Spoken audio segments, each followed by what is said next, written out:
What's going on, everyone? This is Steve from Burke Family 54 Comics, and in today's video, we're going to be reviewing and talking about Absolute Batman number 11. Let's go. This is the origin of Bane, and some craziness happens in this issue.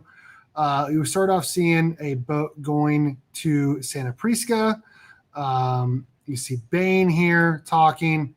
But again, we're going to get some background more on Bane. We do have a different artist this issue. This is art done by Clay Mann, which I actually really like Clay Mann's art. Specifically, he did, Batman Rebirth and a bunch of other things. I think Heroes in Crisis as well.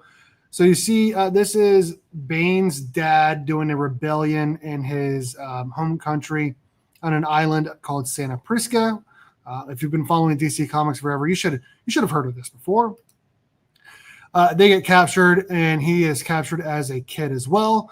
And what's interesting about this is all of the people that are in the cells, at nighttime, the water from the ocean comes up, and they have to hold on to the bars to get any sort of air. Otherwise, they're going to drown and die. And then you cut to some more stuff here. Bane looking huge now. They're getting out. And then you see Bane's dad, or Bane, talking to the Joker because the Joker has an offer for him. And as you can see here, Bane is absolutely huge. This is 11 years or 12 years after he's been inside the prison before they got out. And this is his dad. I think this is Alfred talking, actually. This is a letter to Bruce.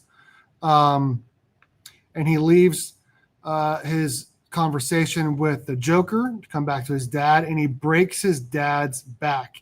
He kills him by giving him a hug because his dad wants him to take over, the rebellion and all of that. And like I said, Bane kills him by breaking his back. And then you see him start doing all sorts of dirty work for the Joker. And the Joker, as you've seen in previous issues, the Joker, Deathstroke, and Bane are all kind of working together. And then, of course, he uses Venom and all of that. And you see him going to the door here to the gym. And make sure you were watching, because here on the bottom right, as he breaks a lock, you're thinking he's going to be seeing Batman. And in fact, again, this is all narrated by Alfred. And you see Batman fighting Bane again, just like he's done the last couple of issues. Bane is all juiced up now with his Venom. And then, Alfred's talking about, you're going to do this, you're going to do that, but regardless, you're going to lose. You're going to set off explosives, and it's not going to matter. Bane is still coming for you. Batman takes off the axe that is on his chest, that weird looking, or as some people call it weird, I think it's fine, the Absolute Batman logo to put it into an axe. But then Bane uses it against him in this possible scene, cuts off not just one, but two arms, both his arms. And then he destroys his face. And in my opinion, when I was reading this, I was like, there's no way that this is real. This has got to be some sort of vision or some sort of dream or something. Like, they're not going to cut off, Absolute Batman's arms. But you never know. This is an absolute universe. Anything could happen. That's my thoughts. And I was like, I thought it was a vision or dream. But I wasn't sure. I wasn't sure. I thought it could have been real. It wasn't 100% one way or the other. And then you see him back at Arc M. And it felt like this whole time they weren't just trying to break Batman as it was done in Nightfall back in the 90s. They weren't just trying to break his body. They were trying to break his mind and let him succumb to, whatever they wanted to do to him at Arc M. And this whole time I was like, okay, they're going to put that Man-Bat skeleton stuff on him, which has been alluded to in the last couple issues. And then you see another flashback to Bane visiting his dad's tombstone back in Santa Prisca, and he's seeing his family. And then you get to see Bane here. This is the shot. This is a sick shot. Here I was like, okay, this reminds me of 0 Year. This is crazy. Now it's a fair fight. Now he does have a gun, but I was like, okay, now Batman can actually fight Bane and let it be a fair fight. But then we see that all of that was a vision, a forward vision, and that he doesn't actually go and attack Batman. He goes and attacks the friends of Bruce Wayne, Batman, absolute Batman, at the gym. And in my opinion, I always thought all the other stuff was real, and then this happened after that.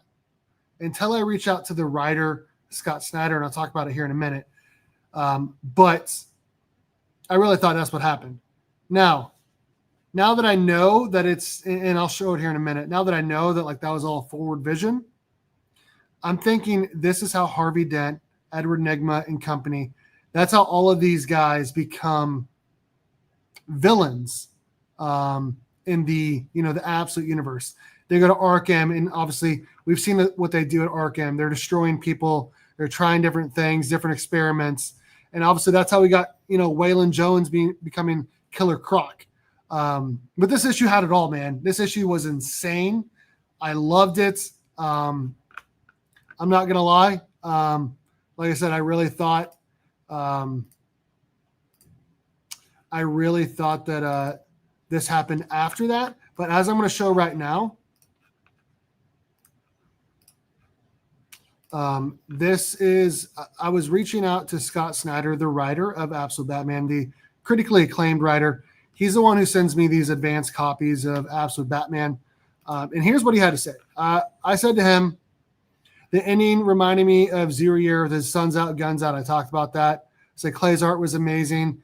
And I talked about, Clay's art before that. But I said it's great. And it was finally a fair fight.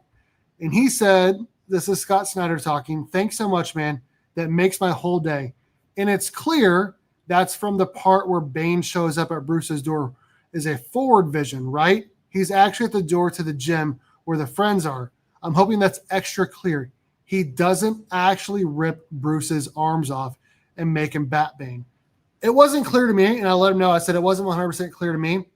But the whole time I was wondering how much of that was a vision or a dream to go along with Alfred's words, which I assume we will see Batman read or listen to at some point, with it being the absolute universe.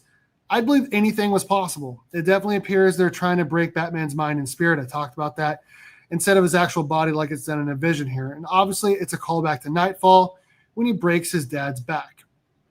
That last page there kind of does remind me, and I show it right here on the right side, of Batman number 9, this cover here, and then obviously what happens at the end of Absolute Batman number 11, which I thought was really interesting. And then he replies, yeah, totally.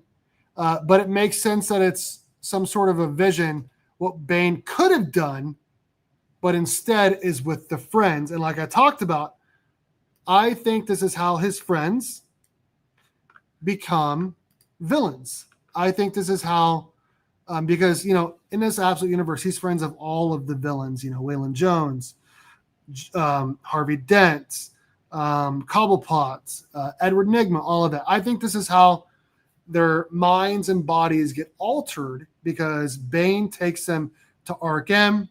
They get altered, and I think that's how they become villains in the new absolute universe. But this book, Absolute Batman, incredible. This shot is incredible. This issue is incredible.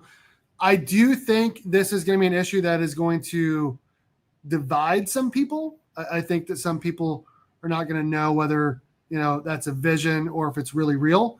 He's going to have to be very forthcoming on the Twitter machine about it. But I do think it'll be shown more and talked about more in upcoming issues. It kind of reminds me of like the Batman New 52 when Bruce goes and fights the Talons actually in the Court of Owls, and he starts becoming an owl himself. That's obviously not happening. That's in his mind. So I kind of think this is definitely a vision. The whole time I thought it was, but I wasn't 100% sure. It didn't feel 100% clear to me. But I guess if you look at, him breaking the lock and opening it and seeing his friends instead of seeing